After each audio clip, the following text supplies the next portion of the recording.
Assalamualaikum warahmatullahi wabarakatuh.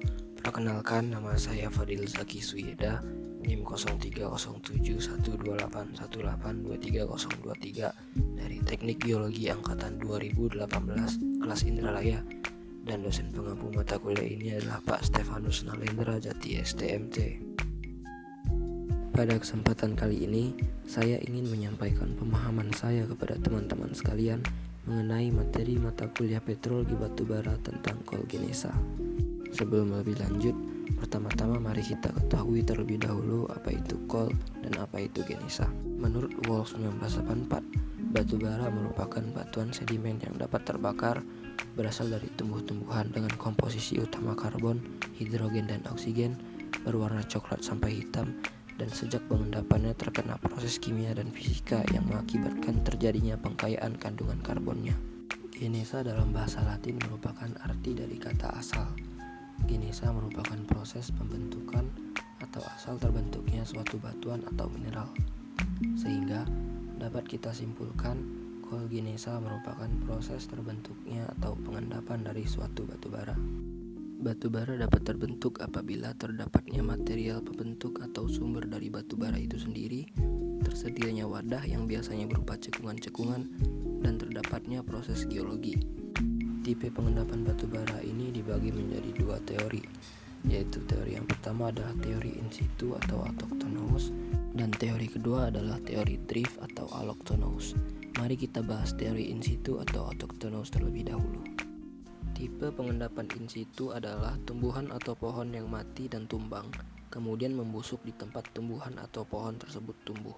Jika pohon atau tumbuhan tersebut mati di atas tanah atau di darat, maka pohon atau tumbuhan tersebut akan mengalami pembusukan secara sempurna dan tidak akan meninggalkan bekas, sehingga batu bara tidak dapat terbentuk.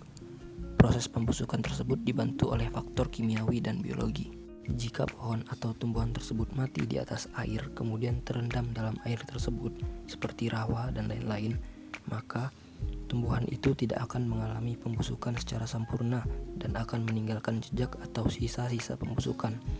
Dari sisa-sisa tersebutlah yang nantinya akan menjadi material atau komponen-komponen pembentuk batu bara. Tipe pengendapan drift adalah pohon atau tumbuhan yang mati dan tumbang ke atas tanah atau ke dalam air, kemudian terbawa oleh banjir atau aliran sungai. Pohon atau tumbuhan tersebut akan mengendap di delta-delta sungai purba atau terkumpul dan tersedimentasi di dasar danau purba. Teori drift ini kemungkinan besar terjadi pada daerah swamp atau rawa.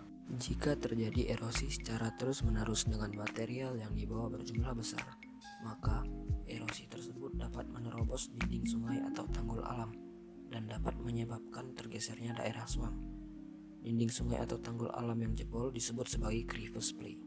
Warna batu bara yang dihasilkan dari tipe pengendapan drift ini cenderung beragam atau heterogeneus, dikarenakan banyaknya material klastik dan material lain yang terbawa dari proses banjir atau aliran sungai yang terjadi, sehingga batu bara yang dihasilkan berwarna sedikit kecoklatan, bukan hitam pekat. Dari kedua penjelasan di atas, salah satu cara yang dapat dilakukan dalam menentukan tipe pengendapan suatu batu bara yakni dengan cara melihat warna dari batu bara tersebut. Jika warna batu bara homogen, dapat dikatakan sebagai tipe pengendapan in situ.